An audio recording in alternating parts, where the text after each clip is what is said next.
podcast dimanapun kalian berada. Dengan aku Alma, Aku Adit, and you're listening to Himahi Podcast. Nah, berhubung episode sebelumnya kakak-kakak kita nih udah ngebahas seputar diplomasi in general. Nah, pada episode kali ini kita bakal ngebahas seputar diplomasi juga, tapi melainkan diplomasinya ini lebih mendalam, yaitu soft diplomasi. Bener banget, jadi diplomasi itu has many forms. Salah satunya ada soft diplomasi yang akan kita bahas di episode kali ini. Bukan yang pakai tank atau rudal, tapi yang pakai BTS dan bibimbap. Bener banget nih Hires, coba deh kalian tuh pikir kenapa sih banyak orang Indonesia, terutama perempuan nih, yang mahir ataupun paham gitu dengan bahasa Korea. Mungkin Alma bisa spill sedikit bahasa Korea yang kamu ketahui? Shiroyo. Nah, bukan hanya di Indonesia aja nih, melainkan budaya Korea ini juga masuk gitu ke Eropa. Salah satunya pakaian hanbok yang biasa digunakan oleh orang Eropa pada saat foto priwet. Dan juga berdasarkan pengalaman pribadi saya, ketika ngebuka Netflix tuh rata-rata yang muncul di beranda Netflix itu drakor semua gitu, dan rating-ratingnya itu juga lumayan tinggi juga gitu. Ya kan, that's actually plan cultural strategy hires. Dan itu yang bikin Korea Selatan sekarang jadi cultural superpower. Mereka tuh bukan cuma jualan lagu dan drama, tapi juga jual narasi nasional. Nah, sambil belok dikit nih ya, Indonesia kan juga punya budaya yang keren banget. Tapi kenapa sih kita belum bisa sepowerful itu di mata dunia? Nah, itu yang mau kita bedah hari ini teman-teman semua. Jadi kita bakal ngomongin seputar soft diplomasi, dan juga kita bakal ngebandingin nih dua negara, yaitu Korea Selatan dan juga Indonesia. Ibarat kata nih hire semua, yang satunya itu udah kayak mesin yang sudah terstruktur, dan yang satunya lagi itu negara yang punya potensi yang besar banget, tapi ya masih belum bisa gitu dimaksimalkan. Ya, kalau ngomongin diplomasi sekarang tuh kita nggak bisa lagi cuma ngandelin hubungan dagang atau kunjungan kenegaraan. Influence budaya itu sekarang jadi alat diplomasi yang krusial banget. Makanya penting buat kita pahami gimana negara bisa menjual identitasnya secara halus tapi impactful. Nah, berhubung kami masih semester 2 dan pastinya kami belum berpengalaman mengenai hal seperti ini, kita udah kedatangan tamu yang cukup spesial nih Arma, yang benar-benar ngerti dunia diplomasi budaya. Beliau adalah salah satu dosen muda hubungan internasional di Universitas Melayu Warman yang mengampu mata kuliah diplomasi teori. Langsung aja kita sambut our special guest today, Ibu Friska Alexandra. Selamat siang Ibu, apa kabar? Selamat siang, kabar saya baik, alhamdulillah. Terima kasih sudah diundang. Kasih juga udah datang. Nah, senang banget nih akhirnya semua kita bisa kedatangan atau dapat narasumber dari akademisi langsung. Kalau boleh tahu nih Bu Friska, belakangan ini kesibukannya apa aja sih? Mungkin bisa di-spill sedikit Ibu. Kesibukannya seperti biasa, ngajar, membimbing, dan saat ini ada tugas tambahan. Kami di Prodi sedang mempersiapkan untuk akreditasi internasional program studi HI. Wah, keren banget nih Hires semua. Nah, baik banget ya Ibu Friska ini Hires, di tengah schedule atau jadwal yang padat, beliau masih menyempatkan diri untuk datang ke podcast kita. Makasih banyak Ibu sekali lagi. Terima kasih kembali. Oke. Nah, Hires jadi makin excited nggak sih buat ngobrol sama Bu Friska? Berhubung tadi kita udah bahas tipis-tipis terkait soft diplomasi itu sendiri, boleh nggak sih Bu jelasin dulu buat yang masih bingung mungkin, what exactly is soft diplomacy according to you? Oke, jadi gini, kalau ngomongin diplomasi, yang terlintas di pikiran kita pertama itu kan pasti proses negosiasi ya.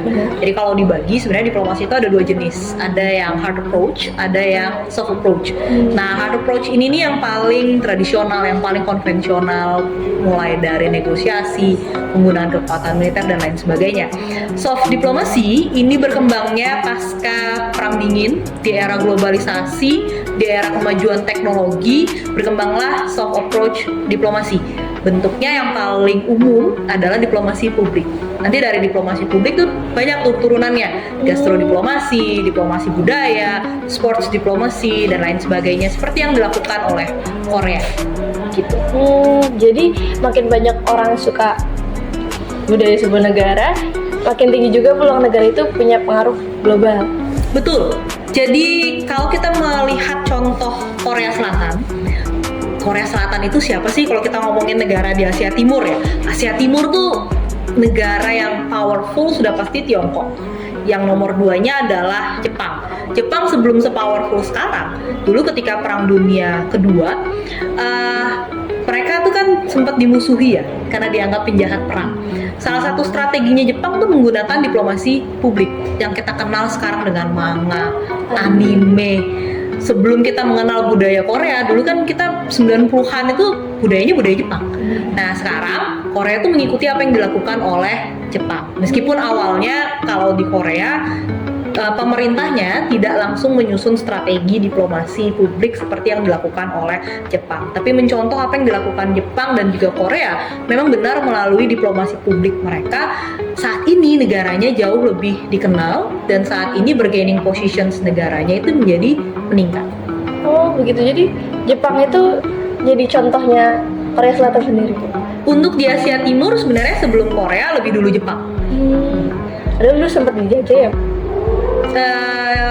Korea yang sempat dijajah oleh Jepang Oleh kan? Jepang, iya. Makanya kan di Korea sendiri ada dendam kan mereka dengan orang-orang Jepang. Kurang lebih sebenarnya sama seperti kita. Jadi ketika Indonesia dijajah Jepang, di Korea pun seperti itu. Begitu. Tapi kan Bu, kadang tuh orang-orang tuh pada mikir gitu, lah itu kan cuman hiburan, cuman musik aja gitu, film. Emang itu benar-benar berpengaruh gitu di hubungan internasional itu sendiri? Oke. Saya ambil contoh terbaru, tapi mungkin nggak ke Korea dulu ya. Terakhir di Oscar kemarin, ada satu film pemenang Oscar yang disutradarai oleh sutradara dari Palestina. Itu kan film itu ketika memenangkan Oscar, orang tuh jadi aware, oh ini loh sebegini pentingnya isu di Palestina, begini kondisi orang-orang di Palestina lewat media film. Contoh lain misalnya, itu kan hanya musik BTS. BTS tuh salah satu penyumbang devisa yang cukup besar bagi perekonomian Korea Selatan. Jadi ya nggak bisa sih sebenarnya sekarang kita ngomong itu kan hanya film, hanya lagu. Faktanya dalam hubungan internasional itu impactful. Benar. Gitu. Setuju sih Bu. Nah, jadi penasaran Bu. Tadi kan sempat nyinggung Korea Selatan. Kenapa sih Korea bisa sampai sukses banget pakai soft diplomasi? Sampai sekarang kan budaya mereka tuh kayak udah jadi global trendsetter gitu. Yes. Itu kenapa?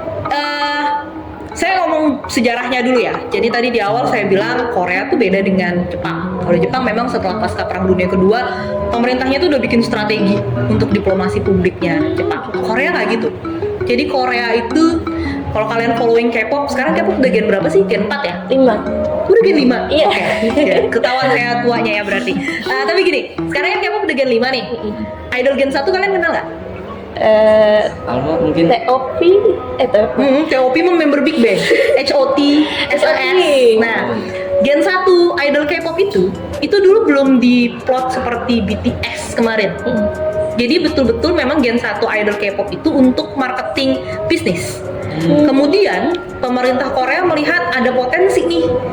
Akhirnya mereka menseriusi itu pada saat Gen 2, nah itu Big Bang, Girls' Generation, Super Junior, 21, itu yang kemudian diseriusi oleh pemerintah Korea Selatan, yang mereka support setelah itu. Kalau ditanya kenapa sekarang jadi global trendsetter gitu ya, karena ada support dari pemerintah Korea. Dan pemerintah Korea tuh nggak stop pada idolnya, mereka juga menyokong dramanya. Saat ini yang lagi diseriusin sama pemerintah Korea adalah di film Korea itu sejak terakhir Parasite yang sukses banget di Oscar itu mulai mendapatkan support dari pemerintah Korea. Bahkan di tahun ini kemarin di Festival Film Cannes itu tidak ada satupun film Korea yang masuk. Nah itu jadi concern sama pemerintah Korea sendiri. Kok bisa nggak ada satupun dari sekian banyak film yang didaftarkan di Cannes for the first time nih, nggak ada film Korea yang masuk di Cannes. Jadi sebegitu perhatiannya pemerintah Korea akan kultur mereka, akan diplomasi publik mereka, sehingga sokongannya, supportnya masif sekali. Jadi kalau ditanya kenapa bisa sesukses sekarang, salah satunya ya berkat dukungan dari pemerintah Korea. Wah, Berarti pemerintahnya supportive banget ya Bu? Yes.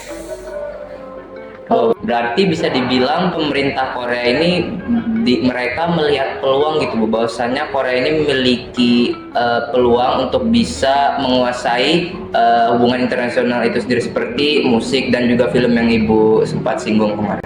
Betul. Jadi pemerintah Korea itu berpikirnya gini, kalau kita mau pakai hard approach diplomasi, Korea kalah unggul dibandingkan negara Asia Timur lain. Iya, iya. Apa yang bisa digunakan? Soft approach. Mereka yang tadi saya bilang ya, ngelihat Gen 1, kemudian itu sukses, akhirnya pemerintah menseriusi itu. Jadi kalau dibilang pemerintah Korea melihat peluang, iya, pemerintah Korea memang melihat peluang.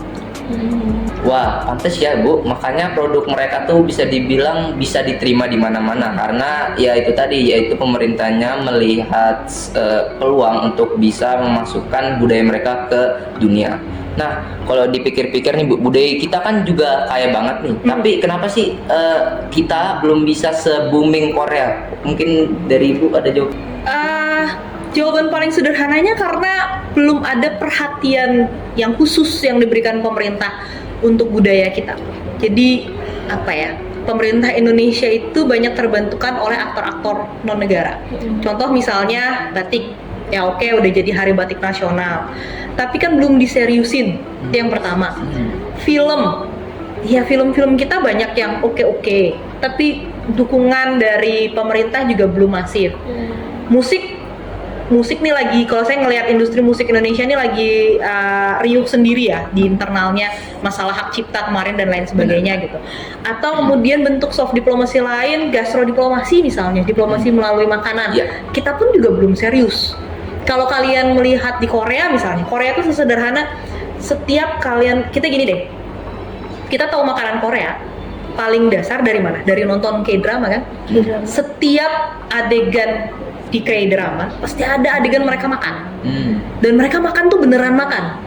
Kalau kalian nonton sinetron di Indonesia, sinetron ya, saya case-nya berbicara sinetron. Kalau kalian nonton sinetron di Indonesia, adegan makannya tuh hanya ya memang acting, formalitas, duduk di meja makan, ada makanan tersaji lengkap, tapi nggak bener-bener makan. Film Indonesia yang memang ngomongin makanan tuh apa sih? Paling kalau yang saya boleh bilang ya Aruna dan Lidahnya, filmnya Dian Sastro. Yang lain kan belum banyak yang kemudian benar-benar mengulik makanan Indonesia. Itu yang berbeda dengan Korea. Memang Korea belum kayak kita ya, yang memang punya satu film yang memang ngomongin makanan-makanan Korea. Tapi dalam setiap drama Korea pasti ada mereka adegan makan. Sesederhana makan ramyun saja. Kita kan di Indonesia akhirnya ada jualan itu tuh, panci kuningan. Jadi orang Indonesia tuh biar anak-anak kos kayak kalian makan Indomie misalnya gitu ya, berkuah, pakai telur juga pakai panci kuningan, itu seakan-akan tuh kayak lagi makan ala-ala artis-artis di drama Korea itu. Sebegitu besarnya influence mereka, dan itu sebenarnya masuk dalam gastrodiplomasi. Cara yang sesederhana itu ya masuk gastrodiplomasi sebenarnya. Jadi bisa saya simpulkan bahwasannya Indonesia ini sebenarnya tidak kekurangan budaya ataupun sebagainya, melainkan hanya kurangnya support dari pemerintah itu saja. Betul, saya sepakat. Jadi kalau ngomongin budaya, tentu Indonesia adalah salah satu negara yang budayanya itu paling besar, paling masif, paling beragam.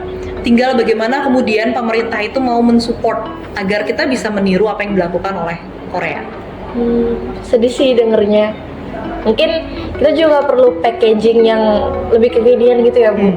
Soalnya kadang budaya kita tuh keren, tapi belum dikemas dengan cara yang relate sama anak muda zaman sekarang. Betul. Itu pentingnya kemudian kolaborasi antara pemerintah dengan aktor non pemerintah. Nah, yang terjadi di Indonesia sekarang, justru concern itu munculnya dari aktor-aktor non pemerintah.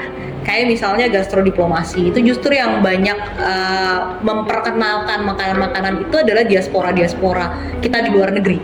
Yang kemudian tidak semua kedutaan besar itu menyokong hal tersebut. Nah, alangkah lebih baik kalau ada kolaborasi antara pemerintah dengan aktor non pemerintah, sehingga menyentuh lebih banyak pasar internasional. Bagus sih solusinya.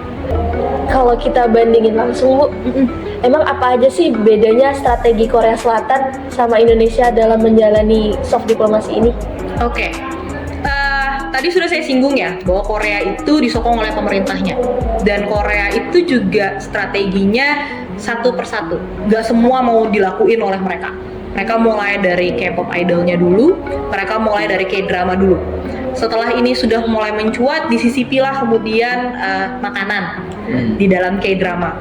Kemudian saya ingat sekali dulu di zaman tahun 2012 sekian gitu ya, promosi pariwisata Korea, iklan-iklan pariwisata Korea, itu yang ngiklanin adalah idolnya, idol K-popnya. Yang saya paling ingat, membekas di ingatan saya itu waktu itu kolaborasi antara Girls' Generation dengan Super Junior. Bahkan SM waktu itu bikin lagu khusus untuk menarik wisatawan asing datang ke Korea. Yang jadi modelnya waktu itu adalah SNSD dengan Super Junior. Kalau sekarang kayaknya udah diubah ya, nggak tahu, kayaknya sekarang BTS deh. Sekarang salah satu. ada bandara di Korea itu yang jadi bannernya tuh New Jeans, Bu. Oh sekarang New Jeans ya? Ya udah Gen 5 soalnya ya. Nah itu sebenarnya bentuk apa ya, supportnya pemerintah Korea. Mereka tahu bahwa oh iya orang-orang luar itu suka dengan idol Korea. Makanya kemudian yang diperhatiin pertama adalah bagaimana membumingkan idol K-pop ini, kemudian K-drama, setelahnya disusupi lah gastrodiplomasi, idol K-pop itu kemudian dijadikan agen untuk mempromosikan pariwisata, setelahnya masuk apa? Film. Mulai masuk tuh film sekarang gitu. Jadi jangan lupakan satu lagi yang menarik dari Korea, industri kecantikan. Jadi kayaknya kalau apa ya, orang-orang Indonesia mostly kalau ke Korea, mereka pasti yang dicari adalah skincare Korea. Ya pun kita di Indonesia saat ini juga bisa kan beli produk-produk skincare Korea gitu ya. Tapi kalau ke Korea langsung biasanya saya ngeliat itu teman-teman saya at least pasti oleh-olehnya tuh produk-produk skincare Korea. Jadi Korea tuh pelan-pelan tapi pasti. Nah di Indonesia kita belum punya fokus. Makanan misalnya, makanan Indonesia tuh yang ditahu oleh halayak luar itu apa sih? Nasi goreng, sate. Itu pun terkenalnya ya bukan karena kita yang mengenalkan. Terkenalnya kan karena ada pihak-pihak dari luar. Contoh misalnya dulu Barack Obama ke Indonesia. Dia bilang, oh saya dulu waktu tinggal di Indonesia suka makan nasi goreng, saya suka sate, saya suka bakso misalnya. Dibantu nih promosinya oleh Barack Obama. Atau misalnya rendang. Kenapa pabrik internasional bisa tahu rendang? Karena kemudian rendang ini dinobatkan sebagai makanan terenak di dunia versi Nat Geo. Baru tuh orang tertarik dengan rendang. Atau misalnya makanan-makanan Jogja seperti gudeg atau kue-kuean seperti lupis dan lain sebagainya. Itu kan pernah masuk di salah satu series dokumenter Netflix, Street Food Asia. Saya lupa episode 3 atau episode 4 itu episode yang full di Jogja waktu itu. Setelahnya tuh meningkat tuh antusiasme warga lokal, warga internasional untuk datang mencoba. Artinya apa? Promosinya belum dari pemerintah, masih dari aktor non pemerintah. Dan sampai sekarang belum ada strategi yang didesain oleh pemerintah untuk mempromosikan itu. Apalagi kalau kita ngomongin pemerintah berkolaborasi dengan aktor non pemerintah, belum. Jadi kayak ya buat pemerintah kayaknya diplomasi publik ini belum sesuatu yang urgent bagi pemerintah kita, belum dianggap sebagai priority sehingga belum diberikan perhatian khusus. Ini yang membedakan antara Indonesia dengan Korea. Nah Korea itu jauh-jauh hari mereka sudah menganggap ini akan kita tuai hasilnya di kemudian hari. Makanya mereka pemerintahnya menseriusi itu. Buat Indonesia sendiri saya rasa kurang konsisten juga sih Bu, karena penerapan kayak belakangan RUU TNI itu nunjukin bahwa kita nggak punya kepastian gimana cara kita nge-branding negara gitu. Iya betul. Itu jadi penting ya, karena memang kalau kita ngomongin diplomasi publik kaitannya pasti pada nation branding. Meskipun nggak ya saat ini berkembang nggak seperti itu. Jadi contoh misalnya Korea Jepang ketika pasca Perang Dunia Kedua dia menerapkan diplomasi publik itu memang untuk membranding negaranya. Karena waktu itu image-nya Jepang jelek banget. Nggak ada orang mau, bukan nggak ada ya, sedikit negara-negara yang mau bekerja sama dengan Jepang. Image-nya Jepang adalah penjahat perang. Bagaimana Jepang kemudian merubah image ini? Pemerintahnya bikin program yang kita kenal sekarang sebagai program Cool Japan, yaitu manga, komik, anime, dan seterusnya. Yang dilakukan Jepang dengan diplomasi publiknya ya memang untuk nation branding. Korea nggak gitu. Gak ada nation branding yang ingin dilakukan oleh Korea, tapi memang Korea seutuhnya mengejar keuntungan ekonomi dan kepentingan nasional lainnya seperti yang tadi sudah disebutkan juga masalah pengaruh gitu. Nah kalau Indonesia kita mau membranding itu bisa nggak? Bisa, tapi selama pemerintahnya serius dulu deh. Kalau buat saya step satunya adalah pemerintah menyadari bahwa memang diplomasi publik ini something yang penting untuk kita lakukan. Harus pintar berinovasi juga ya Bu. Iya, betul. Baik Bu, tadi kan Ibu juga ada sempat mention bahwasannya pemerintah Indonesia sekarang tuh tidak memprioritaskan diplomasi budaya ini. Nah, kira-kira kalau menurut sudut pandang Ibu nih, kenapa sih pemerintah Indonesia itu tidak memprioritaskan diplomasi budaya ini, karena kan seperti kita tahu, contohnya seperti Korea, pemerintahnya memprioritaskan diplomasi budaya. Dan ya kita bisa tahu misalkan Korea ini cukup terkenal dengan diplomasi budayanya. Kenapa sih kira-kira Indonesia itu atau pemerintah Indonesia itu tidak memprioritaskan diplomasi budaya ini? Sebenarnya bahasanya bukan tidak ya, belum. Kalau tidak tuh berarti belum terjadi gitu ya, atau tidak terjadi gitu. Kalau saya bahasanya lebih suka belum, karena kalau dibilang tidak, ada kok upaya dari pemerintah gitu. Jadi teman-teman perlu tahu juga bahwa pemerintah kita itu punya yang namanya Rumah Budaya Indonesia. Nah, Rumah Budaya Indonesia itu salah satunya untuk mempromosikan budaya Indonesia di luar negeri. Dia biasanya ditempatkannya di Konjen. Nah, kalau pertanyaannya kenapa belum gitu ya, kalau kita lihat pidato kenegaraannya Menlu setiap tahun di bulan Januari, itu narasinya selalu sama. Ada narasi garis besar yang selalu sama, di mana kalau saya boleh simpulkan, pemerintah menganggap bahwa diplomasi budaya itu belum urgent. Kita masih punya masalah-masalah lain yang lebih urgent. Apa contohnya? Perlindungan terhadap warga negara kita di luar negeri, diplomasi ekonomi, 2020-2021 diplomasi kesehatan misalnya, diplomasi pertahanan keamanan dan lain sebagainya. Jadi higher politik, isu yang higher politik itu dianggap oleh pemerintah kita jauh lebih urgent dibandingkan isu diplomasi publik atau diplomasi budaya. Ini kan masuknya lower politics ya. Nah, isu-isu yang lower politics ini bisa mengikuti. Jadi itu sih masalah priority saya rasa. Kita pengen tahu juga dong Bu, menurut Ibu apa aja sih strategi realistis selain tadi kayak kolaborasi antara pemerintah dan non pemerintah yang bisa Indonesia ambil biar bisa lebih unggul di kancah global lewat soft diplomasi?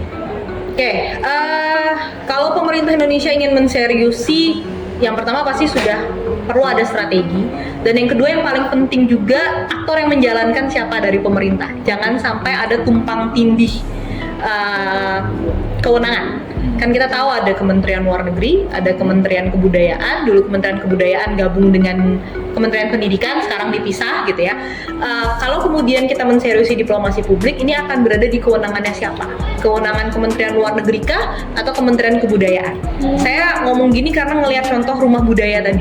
Jadi Rumah Budaya itu Kementerian Luar Negeri merasa tidak bisa maksimal karena memang itu bukan ranah mereka. Yang lebih paham dengan budaya Indonesia itu ya Kementerian Kebudayaan yang dulu gabungnya dengan Dikti ya. Tapi kan dari Dikti bilang yaitu ditempatkannya di Konjen, yaitu ranah kewenangan dari Kemlu. Sehingga perlu ada, selain strategi, perlu ada aktor yang jelas. Apakah Kemlu kolaborasi dengan Kementerian Kebudayaan? Apakah dibikin satu institusi sendiri untuk mewadahi diplomasi publik ini? Cuman kalau saya sih, karena ngelihat saat ini Indonesia case-nya gemuk banget ya kabinetnya, kalau saya prefer Kementerian Luar Negeri kolaborasi dengan Kementerian Kebudayaan untuk menseriusi diplomasi publik ini. Wah, seperti itu ya Bu. Bisa dibilang banyak sekali PR-nya yang kita alami di negara kita. Tapi bukan berarti kita tidak bisa kan Bu? Iyalah, bisa kita. Kita tuh apa ya? Gini, kita sudah punya modal. Kalau saya harus balik lagi ke gastrodiplomasi tadi, kita udah dipromosiin secara gratis oleh aktor non pemerintah. Mulai tadi rendang, bakso, sate, nasi goreng. Cuman kan kalau ngomongin makanan Indonesia lebih dari itu ya. Iya. Soto aja ada berapa banyak ragamnya? Iya. Banyak banget kan? Artinya tinggal dibutuhkan strategi keseriusan pemerintah aja. Jadi kalau dibilang bisa nggak bisa, tinggal pemerintahnya serius apa enggak. Ya mungkin nunggu kalian yang jadi Menlu mungkin ya. Amin. Saya juga sayang gitu, kayak pempek tuh enak banget tapi nggak semua orang tahu kan. Betul. Mie ayam juga enak. Mie ayam juga enak ya, tapi yang lebih populer justru bakso. Iya. Karena mungkin lebih duluan aja kali ya ke apa ya, bisa dibilang ke ekspor ke luar, yaitu lebih duluan bakso dibanding yang soto. Gara-gara Obama. Iya. Karena seingat saya tuh Obama tuh yang bilang saya di Indonesia tuh makanan kesukaan saya nasi goreng, sate, bakso kata dia. Nah kemudian barulah publik internasional mulai mencari tahu bakso tuh yang kayak gimana gitu, makanan yang seperti apa. Nah terakhir nih Bu, berhubung kemarin kita udah open question box di Instagram, ada beberapa pertanyaan dari teman-teman kami yang related dengan tema hari ini juga. Yang pertama itu ada, udah sejauh mana sih keterlibatan Indonesia dalam menyambut budaya Korea? keterlibatan Indonesia. Indonesia ini pemerintahnya apa non pemerintahnya nih? Itu harus jelas dulu. Kalau non pemerintah berarti masyarakatnya seterbuka apa kita dengan budaya Korea, terbuka banget lah. Iya benar. Di Samarinda misalnya, berapa banyak resto Korea? Kayaknya kalau saya nggak salah yang dikelola oleh orang Korea asli itu yang di dekatnya Hotel Haris. Oh ada. Ya, kok malah kamu yang nggak tahu? yang di belakang ya apa di dekatnya Hotel Haris itu yang literally dikelola oleh orang Korea. Selebihnya berapa banyak resto Korea di Samarinda yang ya bisa dibilang 90 sekian persen ya itu dikelola oleh orang Indonesia. Jadi kalau masyarakat Indonesianya kita seterbuka itu dengan budaya Korea. Kalau pemerintahnya gimana? Pemerintahnya juga menurut saya iya. Pemerintah juga aware bahwa oh iya orang-orang Indonesia banyak nih yang suka makanan-makanan Korea, suka dengan budaya-budaya Korea. Dapat ditunjukkan dengan apa? Kita mau makan kimchi. Saya nih misalnya siang ini mau makan kimchi. Saya tinggal ke supermarket, ke Swalayan, saya cari tuh udah ada kimchi yang siap saji. Kimchi kemasan. Itu kan ekspor impor pemerintah Indonesia dengan Korea kan. Jadi orang Korea menjual ke Indonesia, kita juga terbuka menerima makanan dari Korea. Jadi kalau ditanya seterbuka apa, baik pemerintahnya maupun masyarakatnya terbuka sekali dengan budaya Korea. Jadi untuk pemerintah sendiri juga menjalin hubungan yang baik dengan Ya, tentu saja. Kalau saya nggak salah kita tuh punya perjanjian dagang gitu dengan Korea. Lanjut. Baik Bu, selanjutnya ada salah satu pertanyaan dari teman-teman HR semua. Jadi pertanyaannya itu, ada nggak sih potensi budaya Indonesia yang juga digunakan sebagai alat diplomasi balik ke Korea itu sendiri Bu? Oke, ini pertanyaan menarik nih. Jangan hanya yang Korea yang ke Indonesia ya. Boleh. Indonesianya ke Korea ngapain gitu. Saat ini budaya kita yang dikenal oleh orang Korea mungkin adalah batik. Saat ini yang paling mudah dikenal atau mereka pasti tahu tuh mostly batik. Tapi kalau kemudian dibahasakan itu dijadikan alat nggak oleh pemerintah untuk promoting diplomasi budaya kita ke Korea seperti yang dilakukan pemerintah Korea? Nggak juga. Lagi-lagi agenda ini dibawa oleh aktor non pemerintah. Kalau pemerintah sih paling mereka membawanya misalnya sesekali ya ketika ada event kenegaraan misalnya itu pemerintah bisa memberikan souvenir berupa batik gitu. Tapi terlepas dari itu tetap banyak yang melakukan diplomasi budayanya itu dari aktor non pemerintah bukan dari pemerintah. Tapi yang saya bisa jawab salah satunya adalah batik. Mungkin ada yang lain tapi sependek pengetahuan saya batik sih yang paling banyak diketahui oleh orang Korea. Ya contohnya kapan udah lama sih sebenarnya. Jadi idol namanya Taeyong itu sempat airport outfitnya pakai sarung batik. Pakai batik kan? Iya. Itu tapi kan dia dapat dari mana? Nggak mungkin dari pemerintah Indonesia atau dapatnya dari fans. Nah, itu fans kan aktor non pemerintah. Dia yang kemudian mempromosikan batik ke idol-idol Korea. Idol Korea pakai kan orang-orang yang fans-fansnya dia yang bukan orang Indonesia pasti penasaran dia pakai baju apa ya? Kok desainnya bagus, kok menarik gitu. Nah, itu artinya yang menjalankan diplomasi tersebut adalah aktor non pemerintah. Gitu. Cukup disayangkan sih Bu, kalau misalkan cuman batik aja kan kita tahu bahwasannya banyak sekali budaya-budaya yang ada di Indonesia nih, tapi yang terkenal itu cuman batik aja gitu. Betul. Ya balik lagi sih menurut saya pemerintah harus punya strategi yang jelas kalau mau mempromosikan budayanya.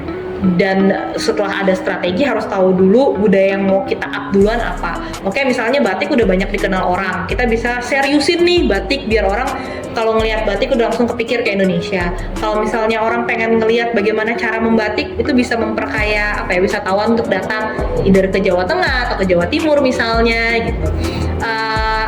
Selain batik kan ada budaya-budaya lain misalnya seperti wayang, itu kan juga perlu diseriusi oleh pemerintah gitu ya. Dan masih banyak budaya lain. Sama kayak tadi saya singgung masalah gastrodiplomasi ya, makanan. Kan gak cuma nasi goreng, sate, bakso yang rendang gitu yang jadi makanan kita gitu. Soto aja ada banyak banget gitu. Itu yang perlu diseriusin sama pemerintah. Perlu dipikirkan strateginya seperti apa. Tapi nggak kerasa ya, kita ngobrolnya udah lumayan panjang.